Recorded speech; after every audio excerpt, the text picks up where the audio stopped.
자, 여러분, 안녕하세요. 어, 오늘은 우리 텍스트 중에서 문학으로 읽는 인권, 이 주제를 하겠습니다. 그래서 우리가 여기서는 이제 인권과 또 문학을 통해서 우리가 인권을 생각해 볼 수 있는 그런 어떤 문학 텍스트도 조금씩 볼 건데요. 물론 요즘 영상 시대니까 사실은 더 영향력이 있는 것은 또 영화라든지 이런 어, 시각 매체일 수 있습니다. 그런 미디어가 역할을 할 수 있지만 그래도 그런 영상 매체들도 보면은 대체로 그 원전이 보면은 문학 작품에서 유래를 많이 하죠. 그래서 약간 패러디 한다든지 아니면 원작품 그대로 또 약간의 각색을 해서 영화화한다든지 이렇게 하고 있는데, 그래서 우리는 어쨌든 원전에 해당되는 문학과 관련해서 왜 그러냐면은 우리가 인권하면은 이게 이제 법과 관련되기 때문에 굉장히 좀 딱딱하고 사람들이 좀 흥미를 잃을 수가 있습니다. 그죠? 뭐 대체적으로 인간의 권리에 대해서 알고는 있지만 세부적으로 이제 음, 법적으로 또 어떤 그런 문장, 인권에 대한 내부적인 문장 이런 거는 사람들이 조금 흥미가 없기 때문에 우리가 문학 작품 속에서 혹은 영화를 통해서 그죠? 그 어떤 내용을 보면서 이해하면서 하면은 훨씬 더 인권에 대해서 실감을 할 수 있지 않습니까? 자, 뭐 다른 수업 때와 마찬가지로 우선 우리가 인권에 대해서 막연하게 보통 생각을 하고 있는데, 짧은 영상 제가 오늘 두 개를 준비했는데 영상을 보고 나서 텍스트를 보겠습니다.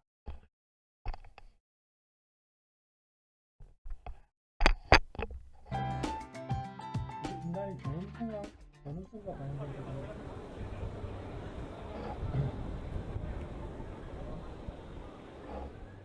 먼저 우리가 사는 세상이 어떤지 생각해 볼까요? 모두가 계산기를 들고 다닙니다. 무슨 일을 할 것인지 판단할 때 계산기를 두드려 손해와 이익을 따져보지요. 계산기를 가진 사람들은 말합니다. 최대 이익을 위해서라면 때로 소수자의 희생은 어쩔 수 없어. 모두가 마음속에 소속증을 품고 있습니다. 이 소속증은 본인이 속한 집단과 다른 집단을 구분하는 경계선을 만들지요. 소속증을 가진 사람들은 말합니다. 우리 집단의 관습을 잘 따라야 해. 관습을 거부하는 사람은 이상해. 새로 진입하려는 사람들은 경계하자. 모두가 법전을 들고 다닙니다. 법전을 가진 사람들은 말합니다. 모든 일은 합법과 불법 두 가지 잣대로 깔끔하게 나눌 수 있어. 도대체 법에도 없는 권리를 무슨 근거로 요구하는 거야? 하지만 우리는 계산기로 계산할 수 없는 가치와 소속증이 없는 사람과 법적인 권리를 따질 수 없는 존재에 대해 이야기하려 합니다. 그 존재는 이렇게 말하고 있습니다. 계산할 수 없는 가치가 제 안에 있습니다. 저의 소속과 지위는 분명하지 않아요. 하지만 분명한 건 나는 당신들과 다름없는 사람이라는 것이에요. 저는 법의 문 밖에서 서성이고 있습니다. 나를 들여보내 주겠어요? 이런 존재의 요청에 응답하는 것이 바로 인간 존엄성입니다. 우리는 질문을 바꾸어야 합니다. 어떤 자격 또는 능력을 갖추어야 존엄할 수 있을까가 아니라 어떻게 해야 서로에게 존엄하게 대할 수 있을까로 말입니다.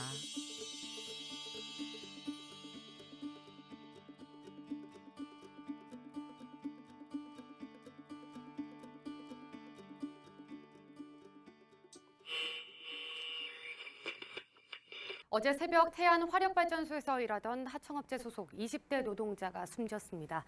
석탄을 옮기는 컨베이어 벨트 아래서 숨진 지 5시간 만에 발견됐는데 2명이 함께 근무해야 하는 규정이 지켜지지 않았습니다.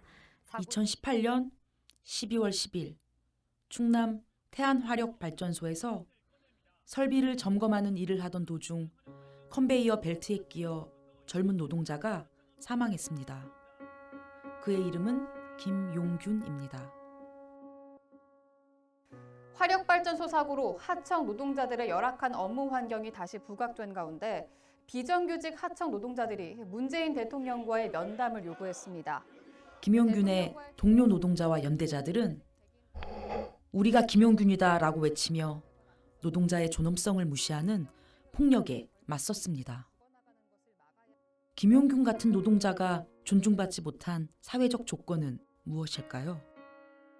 계산기로 이윤만 계산하고 비정규다, 파견이다 이런 식으로 소속증을 따지고 법전에 이들을 위한 법은 새겨넣지 않은 것 아닐까요? 김용균이 사망한 날은 바로 세계 인권선언이 태어난 날입니다. 인간 존엄성에 대한 존중의 약속을 확인하고 다짐하는 날, 바로 그날 우리는 존엄한 사람을 보냈습니다. 또 같은 잘못을 되풀이하지 않도록 세계 인권선언이 약속한 인간 존엄성의 의미를 기억해 봅시다. 존엄성을 정당화하는 의견은 시대와 사회마다 달랐습니다. 신의 이미지대로 창조됐으니까, 신분이 높으니까, 이성적 동물이니까, 이 중에서 특히 이성에 대해 생각해 보겠습니다. 인간에게는 이성이 있다.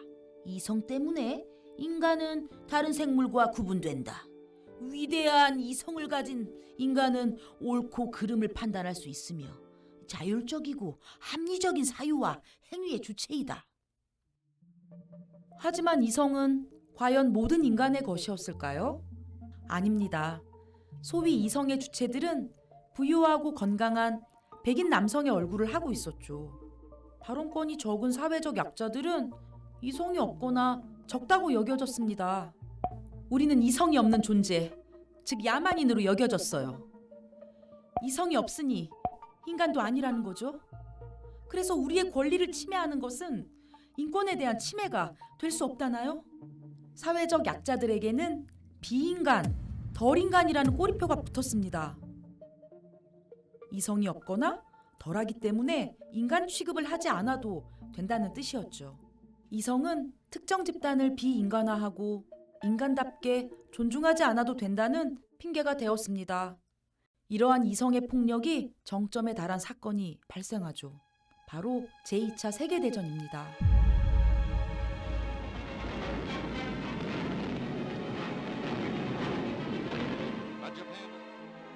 유대인은 인간이 아니다. 쥐잡듯이 잡아라. 성소수자도 잡아라. 정신장애인도 잡아라. 반정부적인 사람들도 함께 잡아라. 이참에 쓸모없는 사람들을 쓸어버리자.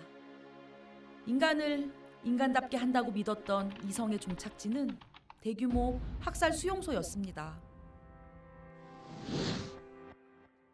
세계인권선언은 2차 대전의 참상에 대한 반성과 성찰 속에서 만들어졌습니다.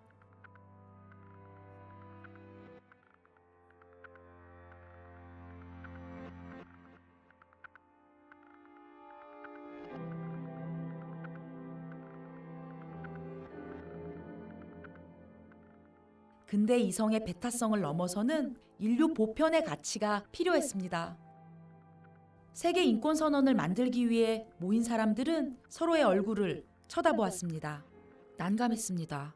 서로의 역사적 배경, 정치나 경제 체제, 문화나 종교, 모든 것이 달라도 너무 달랐기 때문입니다. 이러한 배경에서 인간성에 대한 질문을 처음부터 다시 시작했습니다.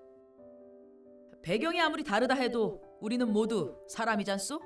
나도 사람, 당신도 사람.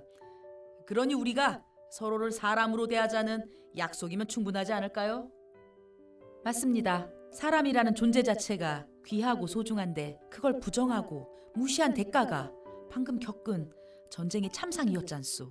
맞아요. 인간을 피라미드 속에 집어넣는 일은 이제 그만두어야 합니다. 피라미드 위에 속한 인간, 밑에 속한 인간, 더 우월한 성별, 더 열등한 성별, 더 잘난 민족, 그렇지 않은 민족, 이런 식으로 위계를 나누는 일을 그만둬야 합니다.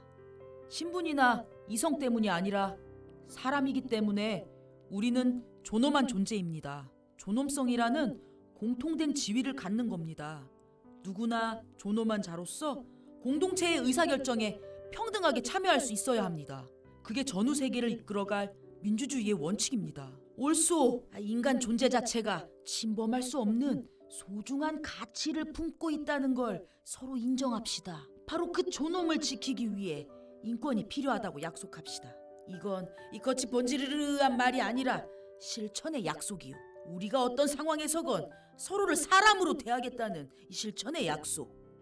인간 존엄성은 초월적인 존재가 부여한 것도 객관적인 법칙도 아닙니다. 인간 스스로가 서로에게 부여하고 존중하기로 약속했기에 사람이라면 누구나 누리는 공통된 지위입니다. 인간 존엄성을 지키는 일은 저절로 되지 않습니다. 서로의 인정과 실천 속에서만 인간 존엄성을 지킬 수 있게 되는 것이지요. 일단 우리가 인간 존엄성에 대한 부분을 영상으로 잠깐 봤습니다. 2차 세계대전이 아까 이제 나왔는데, 사실은 1차 세계대전도 있지만 왜 2차 세계대전을 그러느냐면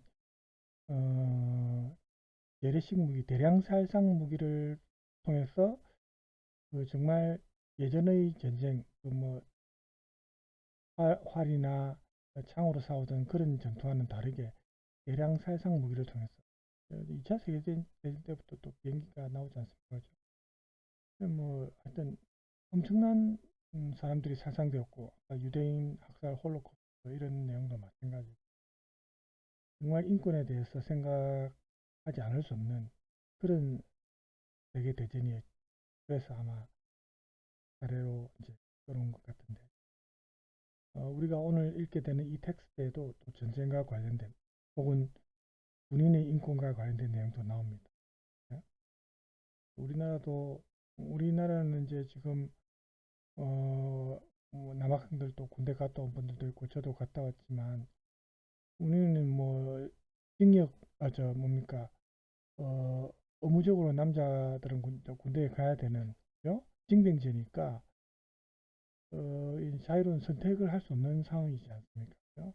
그래서 종교적 어떤 의도든 아무 관계 없이 어쨌든 가야 되니까. 그런데 군대에서 이제 인간으로서의 권리를 짓밟히고 험하게 생을 마감한다면 그 부모님이나 주변 그 지인들이 얼마나 안타깝겠습니까? 그죠? 그 슬픔은 남은 인생에 계속 영향을 미치는. 그래서 군대와 관련된 내용이 아마 나올 겁니다. 자, 그러면 이제 텍스트를 보는데, 그러니까 예를 들어서 지금 이제 과거의 사례를 볼 때 여기 이제 요약에도 나와 있지만 1970년대 이후에 이제 주로 미국을 중심으로 해서 법과 문학의 어떤 비교를 통해서, 그죠? 그런 비판 법학 운동 이런 게 이제 생겨났고, 그 이후에 이제 이 법과 문학 연구가 여러 방향으로 전개되었지만 관심이 좀 시들해지니까 이제 문학과 인권을 결합하는 시도가 또 새로운 활력을 불어넣었습니다.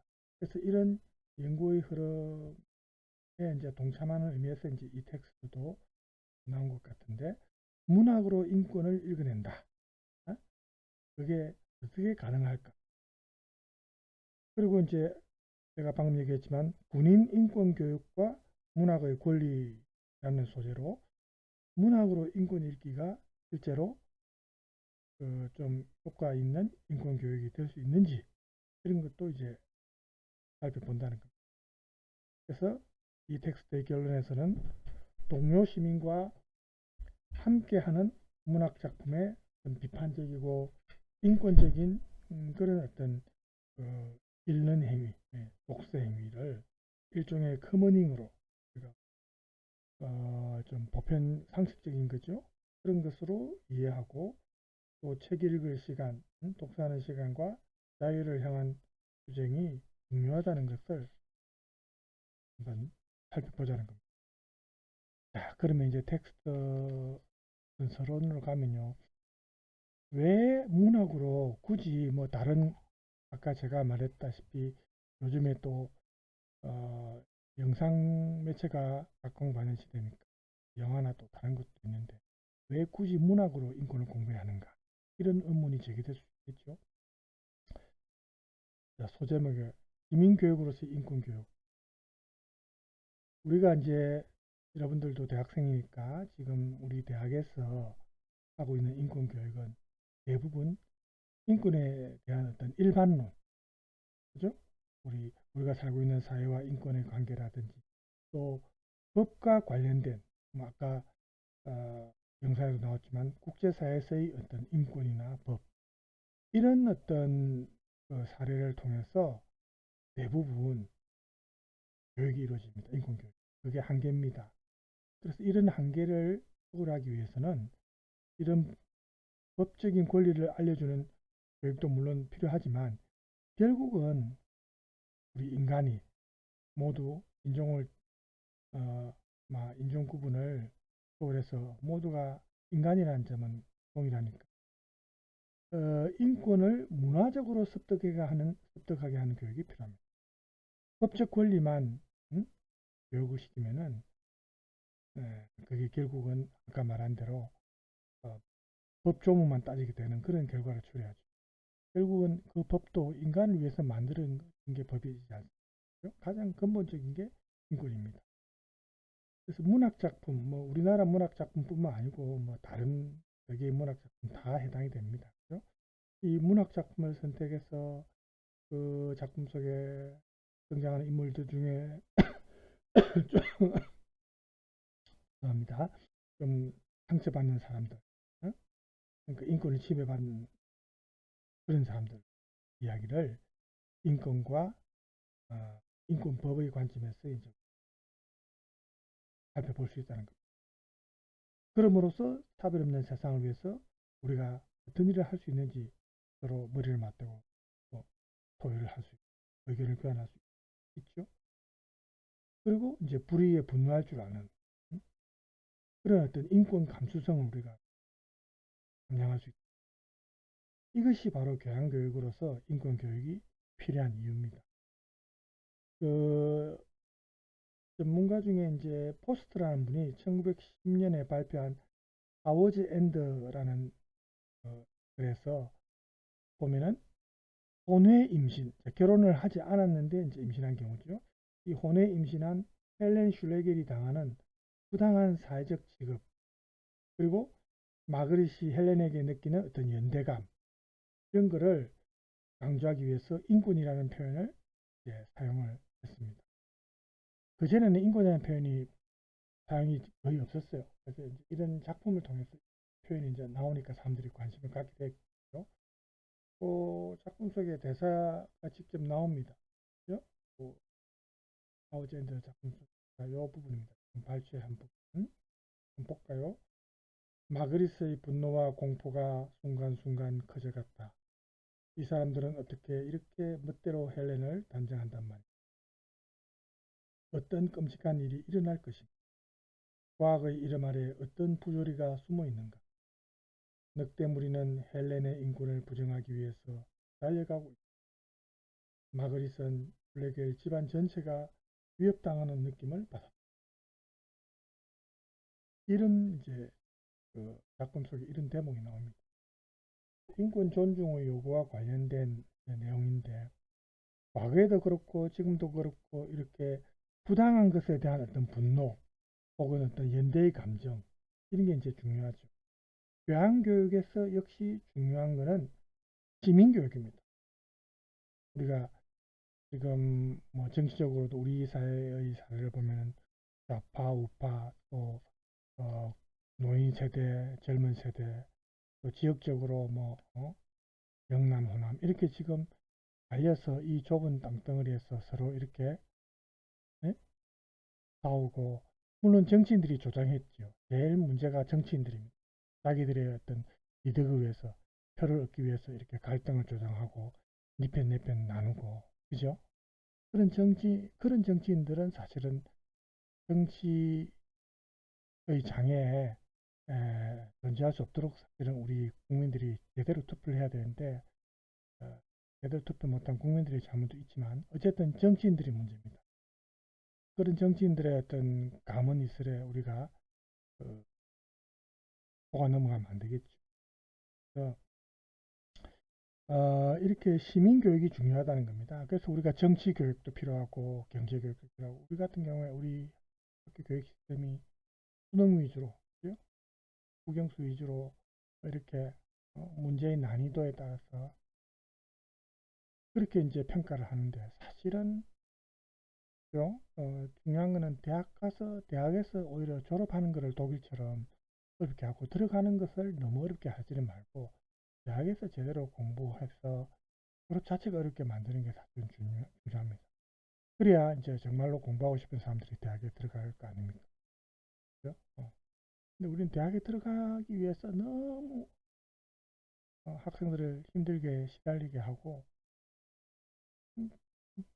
그리고 이제 대학 가서는 또 예전에는 뭐 저는 386 세대, 지금은 이제 586 세대인데, 대학 가면 뭐 이제 고등학교 때 그렇게 고생했으니까 조금 방탕하게 1, 2학년 때는, 그죠? 하다가 이제 군대 갔다 와서 정신 차리고 좀 공부하고 그랬는데, 요즘 대학 가도 또 여러분들은 대학 가도 또 기업 전쟁 때문에 또 힘들죠. 점점 더 사람을 힘들게 하죠. 그래서 중요한 거는 시민으로서 더불어 살아가는 존재라는 것을 인식할 수 있는 이런 시민교육 혹은 인권교육, 그죠? 정의로운 시민이 되는 이런 게 중요하다는 겁니다. 뭐 스카이를 나오든 서울대를 나오든 뭐 아무리 공부를 잘하고 머리가 좋아도 그 사람이 자기 혼자 개인만 알고 다른 주변에 자기와 함께 살아가는 사람들에 대해서는 무관심하거나, 아니면 그 사람들을 짓밟고 자기 개인적 이득을 위해서 그렇게 치중하는 사람이라면은 우리 공동체 사회에 사실은 필요 없는 인간입니다. 그죠? 그렇지 않습니까?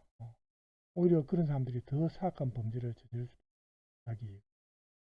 그러니까 사실은 물론 공부도 필요하지만 일단은 정의로운 시민, 시민 교육이 필요하다는 겁니다.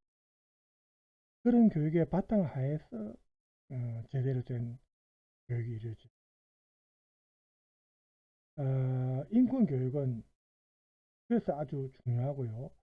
또 이제 시민교육이란 말에서 시민이란 말도 우리가 요 뒤에 나오지만 시민과 관련해서 봤을 때, 시민권은 이 시민권 보유자로서 보유한 사람이 이제 결국 시민이라고 이제 말을 하는데, 다른 말로 하면 국가 시민. 이제 독일어로 하면 슈타츠뷰그입니다. 독일어로 슈타트, 이게 이제 국가란 말이고 뷰그가 시민이거든요. 공민입니다. 이렇게 이제 개념을 정의할 수 있고, 그 다음에는 부르주아지로서의 시민, 뷰르그 알스 부르주아지, 이제 이제 독일입니다. 이 알스는 영어의 에저처럼 뭐뭐로서 하는 신분이나 자격을 나타내는 제인사거든요. 부르주아지로서의 시민. 셋째, 소비자와 다른 품성을 가진 성찰적 존재로서의 시민. 이렇게 우리가 시민교육으로서의 인권교육을 말할 때 시민이 누구를 말하는지를 분명하게 정의를 해야 됩니다. 예를 들어서 시민을 첫 번째 의미로 사용한다면 시민교육의 중심은 국민교육이 되고, 흔히 말하는 민주시민 양성교육이 되고, 독일 같은 경우에 정치교육이 잘 되어 있습니다. 이런 민주시민을 양성하는 교육을. 반면에 시민을 두 번째 의미로 사용하면 시민교육으로서의 인권교육은 자기 권리교육으로 부를 수 있습니다. 그래서 이렇게 첫 번째 교육이 헌법, 두 번째 교육은 민법, 이렇게 우리가 또 나눌 수도 있는데, 세 번째 의미의 시민을 양성하는 교육이 지금 이 텍스트를 쓴 저자가 하고 싶은 말입니다. 인권교육. 그래서 본문 이하 텍스트에서는 아마 이와 관련된 내용이 나올 겁니다. 자, 그러면 악의 평범성과 자유, 공감의 능력 이 부분으로 넘어가겠는데 우선 제가 또 짧게 준비한 영상 하나 잠깐 보고 텍스트 볼까요? 아까 존엄성에 대한 부분을 잠깐 봤는데요. 이제는 자유와 관련된 부분입니다. 자, 잠깐만 보겠습니다. 인권의 또 다른 토대, 자유에 대해서 알아볼 거예요.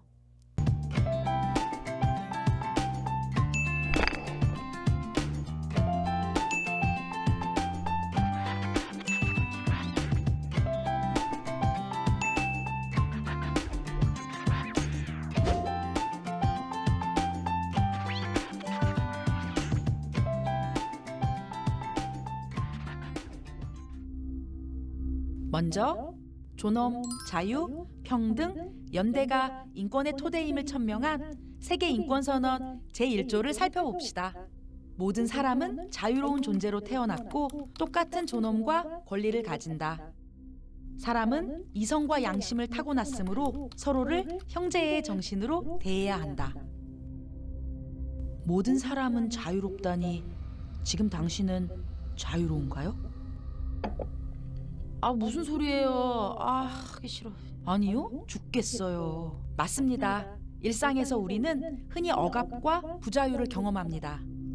또한 인간은 더위와 추위, 선천적, 후천적인 질병, 사고 등으로부터 자유롭지 않고 비교와 경쟁, 모멸과 괴롭힘으로부터 자유롭지 않습니다. 그럼 모든 인간은 자유로운 존재다라는 선언은 거짓일까요? 그렇지 않습니다. 우리 모두는 자유의 씨앗을 품고 있습니다. 현실에서 맞닥뜨리는 부자유와 씨름하며 부자유와 싸울 때 이 씨앗이 발화될 수 있습니다. 서로를 자유로운 존재로 대우하는 우리의 상호행위 속에서 자유가 등장합니다. 자유는 인간 존엄성과 뗄 수 없는 관계에 있습니다. 아무리 유약하고 불리한 처지의 사람이라도, 다수와 아무리 다른 방식의 삶을 사는 사람이라도 그 사람이 자기 삶의 주인됨을 침범받지 않도록 보장하는 것이 자유입니다. 우리의 인생을 책에 비유해 볼까요? 우리는 누구나 각자 삶의 저자이고 스스로 가치 있다고 여겨지는 것을 삶으로 써나갑니다. 이 책들은 장르도 형식도 무궁무진하게 다릅니다. 누구와도 비교할 필요 없는 자신만의 소중한 책을 쓰는 것입니다. 내 삶의 자유로운 저자가 되기 위해서는 무엇이 필요할까요? 바로 타자와 사회적 자원입니다. 자유를 개인에게만 떠맡기지 않는 것이 기본적 자유를 존중하는 사회의 책임입니다. 자유는 저절로 생기는 것이 아니라 관계 속에서 사회적으로 만들어지는 것입니다. 자유라는 개념은 오남용되곤 합니다. 극심한 부자유를 유발하는 상황을 자유의 이름으로 위장하는 일도 있죠. 예를 들어 노동자 A씨의 상황을 함께 볼까요? 아, 이거 말도 안 돼. 밥 한 끼도 못 먹고 10시간째 일하고 있어. 싫으면 관둬. 누가 당신더러 억지로 시켰어? 당신 자유로 일한다고 한 거잖아. 이렇게 구조적인 폭력과 열악한 환경에서도 자유라는 꼬리표를 붙여 개인에게 책임을 돌리는 것입니다. 자유가 남용되는 다른 예시를 살펴볼까요?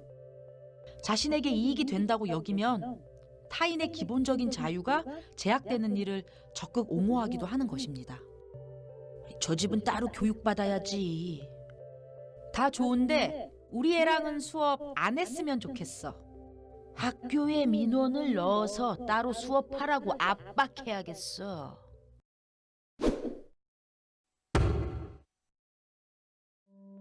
누구네 아이가 우리 애와 같은 유치원에 다닌대요. 이상한 사람의 자녀와 우리 애가 같이 지내는 게 꺼림칙하네요.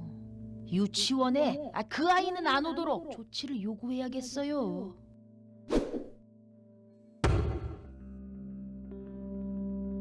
자기의 자유를 이용해 타인의 권리를 침해할 권리는 없다는 것을 기억해야 합니다. 자기에게는 당연한 자유라 여기면서 타자가 같은 자유를 요구하면 주제넘거나 가당치 않은 요구로 무시하기도 합니다.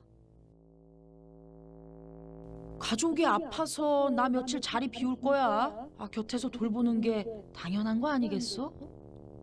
저 친밀한 사람이 너무 아파서 제가 곁에서 돌봐야 할 것 같아요. 연차 좀 쓰겠습니다. 사적인 일 때문에 회사 일에 영향을 받고 연차까지 쓰는 것은 무책임하네요.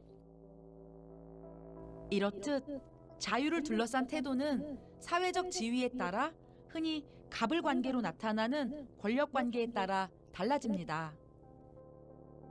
기본적 자유에 대해서 기울어진 권력 관계를 동등하게 바로잡는 것이 자유의 싸움입니다. 인권으로서의 기본적 자유를 위협하는 자유에 대한 오해는 어디에서 시작될까요? 대표적인 것이 나를 둘러싼 오해입니다. 내 맘대로 하는 게 자유지. 내 자유는 절대적이야. 우리는 모두 각자 삶의 저자이긴 하지만 인생의 책은 혼자 쓰는 게 아닙니다. 우리는 변화하고 흔들리면서 나를 정립해 갑니다. 그 과정에서 타자로부터 다양한 영향을 받습니다. 나 또한 다른 이에게 그런 역할을 하지요. 자급자족으로 스스로를 완성시킬 수 있는 사람은 존재하지 않습니다. 모든 일에 대해 내 맘대로라고 주장하는 것은 타자와의 교류와 상호작용을 무시하는 말입니다.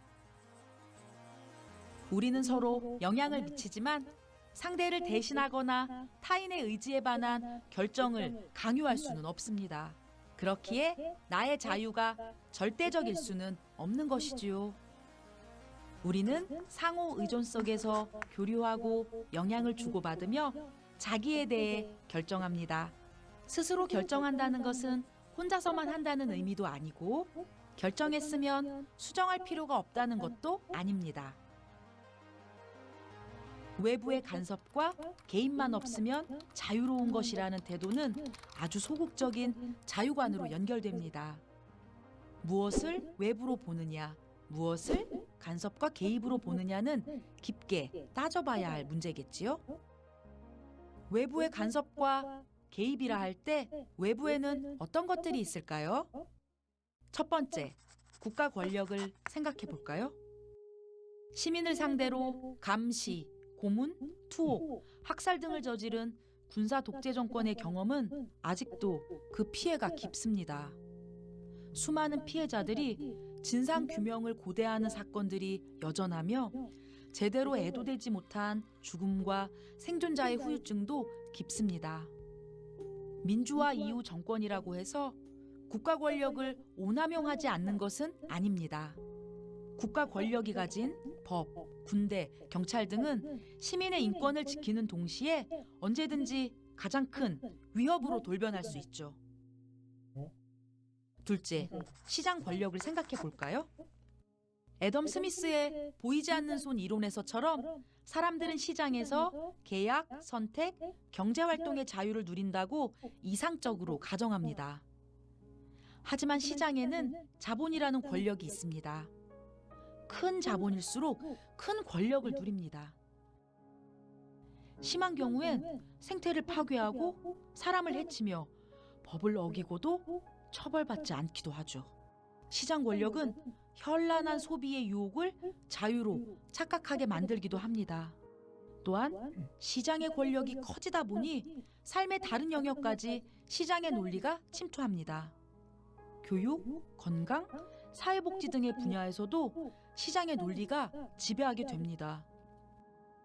이윤과 경쟁, 승패의 논리가 시장 밖까지 손을 뻗칠수록 우리의 삶은 궁핍해집니다. 셋째, 사회, 공동체, 다수자라는 이름의 권력이 있습니다. 다수, 여론, 관행, 표준, 정상 등의 이름으로 사람들의 행위를 평준화하고 획일화하려는 압력이 있습니다. 다수의 사고나 관습을 따르지 않는 사람들은 비정상으로 취급받고 배제될 위험이 있습니다. 심한 경우에는 다수가 저지르는 혐오와 증오폭력의 대상이 되기도 합니다. 마지막으로 타자가 있습니다. 자기 자신 또한 누군가에게는 타자이겠죠? 자신의 자유는 소중하고 당연하게 여기면서 타자의 자유는 탐탁하게 여기지 않거나 더 나아가 회방하고 반대하려는 사람들이 있습니다. 동성애, 결사, 반대, 이주노동자는 떠나라! 난민보다 국민이 먼저다! 정신병원 이전하라! 자유를 향한 의지와 옹호가 있어야 할 자리를 아집, 독선, 고집이 대신 차지합니다. 정보와 소통을 심도 있게 검토하지 않고 자기 입맛에 맞는 의견만 챙겨 듣고 사실 여부를 검증하지 않죠. 자기 관점에서 못마땅하게 여기는 타자의 인권 문제가 공적으로 다뤄지거나 기회나 자원을 제공하는 것 자체를 적극적으로 방해하기도 합니다. 타자의 자유를 무시하는 관계 속에서는 자기의 자유 또한 성립될 수 없습니다. 우리는 서로에게 더 포용적이어야 합니다. 타자의 자유를 존중할 때 나의 자유도 당연한 것이 됩니다.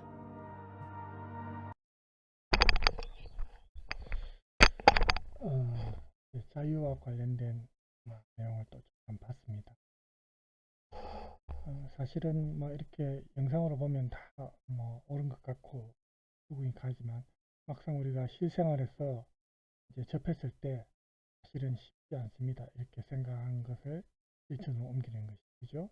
왜냐하면 자기 이익과 관련이 될 때는 그걸 또 생각하게 되고, 그죠? 그래서 아까 이주노동자, 난민 이런 문제도 그죠? 국민의 입장에서는 또 많고, 다른 나라도 마찬가지. 자국 이기주의가 이제 팽배한 게 어떻게 보면 미국이라는 나라도 대부분 그렇지 않습니까? 그게 너무 심하면 이제 문제가 될 수 있는 거고. 자, 일단 텍스트를 계속 볼까요? 이제 악의 평범성과 사유 공감의 능력. 악의 평범성이란 말은 여러분 한나 아렌트가 한 말인데 한번 좀 들어봤죠? 우리가 무엇이 법인가 이렇게 질문하기 전에 제일 원초적인 게 뭡니까? 무엇이 올바른 것인가? 이걸 우리가 질문할 수 있어야 돼요. 그 올바른 길이 만약에 법에 의해서 지탱받지 못하고 있다면 나는 뭘 해야 하는가? 이런 질문을 할 수 있는 공부. 그게 이제 인권수이죠, 사실은. 그런 공부를 해야 되는 게 인권. 그래서 한나 아렌트가 한 말 중에 이제 악의 평범성이라는 말을 잘못 이해를 제대로 못하는 사람들이 있습니다. 이 한나 아렌트는 그런 이제 오해를 풀기 위해서 히틀러 평전을 쓴 독일 언론인인데 요하임 페스트라는 사람이 있습니다. 이 사람과 이제 대담을 한 적이 있는데 여기에 보면 나옵니다. 여기 나오죠? 아이히만 하면은 이제 그 나치 히틀러의 이제 이인자지요. 이 아이히만이라는 사람도 보면은 꽤나 지성적이었어요. 그 유대인들 그렇게 많이 학살하고 야만적인 행위를 했지만 이 아이히만은 대담해서 말입니다. 꽤나 지성적이었지만 마치 담벼락이 되고 말하는 것처럼 말이 안 될 정도로 어리석은 사람. 그러니까 다른 사람과 어떤 공감하고 소통하는 게 없다는 거. 담벼락이 되고 말한다는 의미는 그런 의미 아니죠. 이것이 제가 말하는 평범성의 의미입니다. 거기에는 뭔가 깊은 구석이라고는 아예 없어요. 악마와 같은 것도 없고요. 다른 사람이 무슨 일을 겪는지 상상조차 꺼리는 거부감이 있어요. 그러니까 이 아이히만 같은 사람은 여러 가지 표현 중에 여기 나온 것처럼 지옥 밑바닥에서 온 야수다.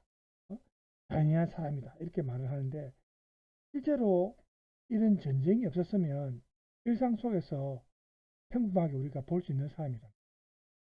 다른 모든 사람의 처지에서 생각하지 못하는 다른 사람, 그러니까 우리가 타산지석이라는 말도 하지만 상대방의 입장, 상대방의 상황을 생각하지 못하는 그런 사람. 말도 안 되는 무사유 이런 인간이란. 그러니까 이런 사람이 이런 마치 같은 조직에서 이제 악마 같은 인간으로 자기도 모르는 사이에 그런 역할을 할 수 있다는 거죠. 이런 상황이 주어진다면은 2차 세계대전 같은 이런 상황이 주어진다면은. 그래서 아이마는 세계를 자신 말고 타인의 관점으로는 보지 못했고, 특히 자신이 칭찬하면서 함께 일한 유대인의 관점에서도 보지 못했다. 죽도록 일하다가 독가스로 살해되어 소각될 준비를 하던 생명을 상상하지 못했던 것이다. 이것이 아이히만이 책임져야 할 극단적인 악의 평범성이다. 이 악이 우리와는 무관할 것인가? 이게 이제 우리가 수업할 때, 지금 이 텍스트는 논문이라기보다는 수업할 때 이제 했던 내용을 정리한 내용이라고 합니다. 그래서 완전한 논문 형태라기보다는 수업 내용을 요약하면서 논문의 형식을 빌려서 쓴 그런 글입니다. 그래서 어쨌든 이런 어떤 질문을 하면서 우리가 인권 수업을 해야 된다는 겁니다.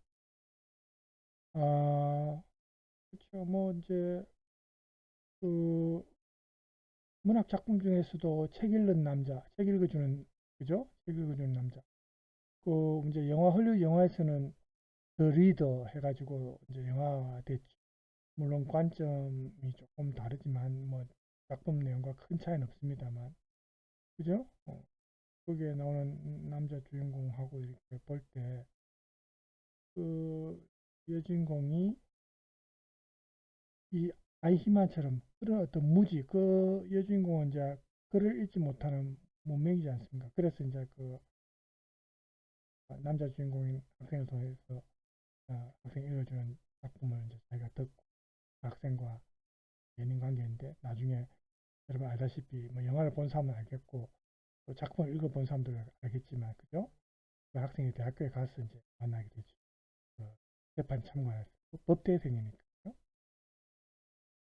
그래서 그러한 무지가 인간에 대한 어떤 무지 이런 게 얼마나 엄청난 결과를 초래할 수 있는지. 물론 마지막에 그 여주인공이 자기가 그걸 깨닫고 이제 감옥에서 나가는 날인데 목을 매다고 죽죠. 그런 이제 내용으로 이제 하지만은 더 리드라는 영화나 또 그 살려준 남자라는 작품을 본 사람들은 압니다. 타인의 관점으로 볼 수 있는 세계를, 자기 말고 타인의 관점으로 볼 수 있는 이런 시각이 정말 중요하다는 겁니다. 자, 그래서 이제 그 뒤로 넘어가면요. 문학 텍스트는 인권적인가? 이런 주제로 지금 43분이네요. 그래서 지금 오늘 영상을 2개를 봐서 그런지 텍스트는 일단 여기서 끊고 남은 부분은 231쪽 문학 텍스트는 인권적인가? 여기부터 다음 시간에 해야 될 거예요. 시간이 45분이니까 일단 여기서 끊어야 될 것 같아요. 자, 계속해서 여러분 다음 시간에 이어서 하겠습니다. 오늘 수고 많았습니다. 감사합니다.